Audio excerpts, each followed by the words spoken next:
Gelato. Gelato uses mostly milk, barely any cream, and gets churned slow. Less air, more density, served warmer. The result is something with a stronger, purer flavor. Florence says they created it in the 1500s. Sicily disagrees loudly. This argument has been going for 500 years and nobody has won. Every gelato shop you walk into outside of Italy is making a very good copy of something that two Italian regions can't even agree on. Spaghetti ice cream. Now for the best origin story in this entire video. 1969, Mannheim, Germany.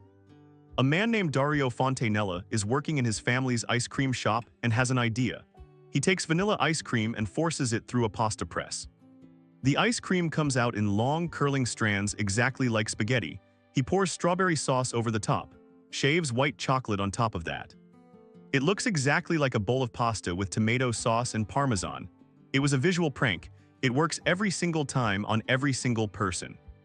It spent decades quietly living in German ice cream parlors before the internet found it in the 2010s and turned it into one of the most photographed desserts on Earth. A joke from 1969 became a viral moment in 2015. Dippin Dots. In 1988, a microbiologist named Kurt Jones started experimenting with liquid nitrogen at -320 degrees Fahrenheit. The result was ice cream flash frozen into tiny little beads, Dippin Dots. He called them the ice cream of the future. The problem? You need liquid nitrogen storage to keep them cold. You can't put them in a regular freezer. You can't buy them at the grocery store. They can only exist where the specialized equipment is, which means theme parks, stadiums, and fairgrounds.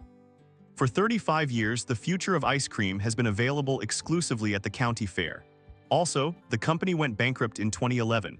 A competitor bought them and kept selling them. They are still officially called the ice cream of the future. The future is running a booth next to the funnel cake stand. Rolled ice cream started in Thailand.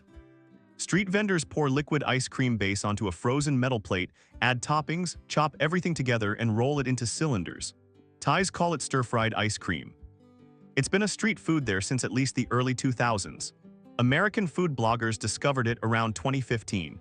Within 2 years, rolled ice cream shops were opening across every major US city. Here's what's interesting. Every one of those shops installed a phone mount above the rolling surface before they hired a second employee. Because the whole business model wasn't really about the ice cream, it was about the video. The rolling process filmed from above produces footage that is physically impossible to scroll past. The dessert is good, the content is better, the technique is Thai, the business model is TikTok. Mochi ice cream was invented in Los Angeles in the 1990s by a woman named Frances Hashimoto, who ran a Japanese-American bakery called Mikaweya. She was trying to solve a practical problem. Ice cream melts, cones leak from the bottom. If you wrap ice cream completely inside mochi, the chewy rice cake dough from Japanese tradition, it stays sealed for longer and travels without falling apart.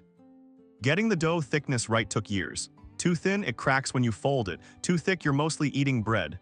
Frances Hashimoto died in 2012. She never got to see mochi ice cream become one of the fastest-growing freezer aisle categories in the entire country. A small batch technical experiment from a Los Angeles bakery is now a billion-dollar supermarket product. Biangesu and Kakijori, shaved ice has two serious regional forms, and people who grew up eating them will correct you if you confuse them.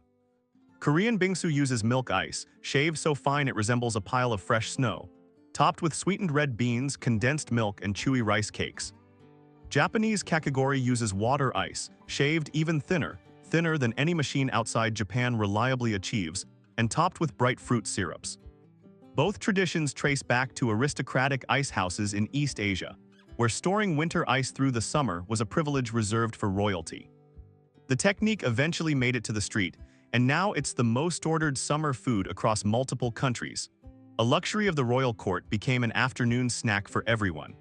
Frozen yogurt arrived in America in the 1970s as a health-forward alternative to ice cream.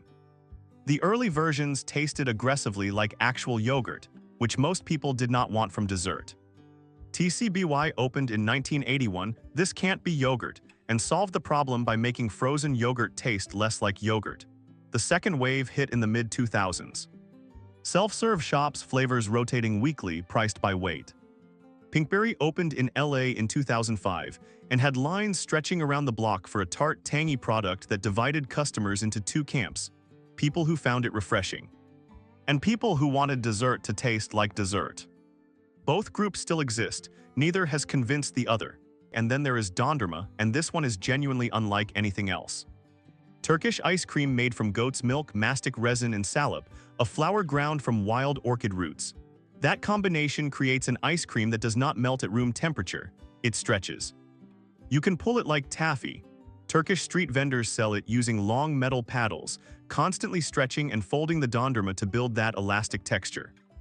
They're also famous for pulling it away from customers right as they're about to take it, dangling it on the paddle, pretending to hand it over, yanking it back.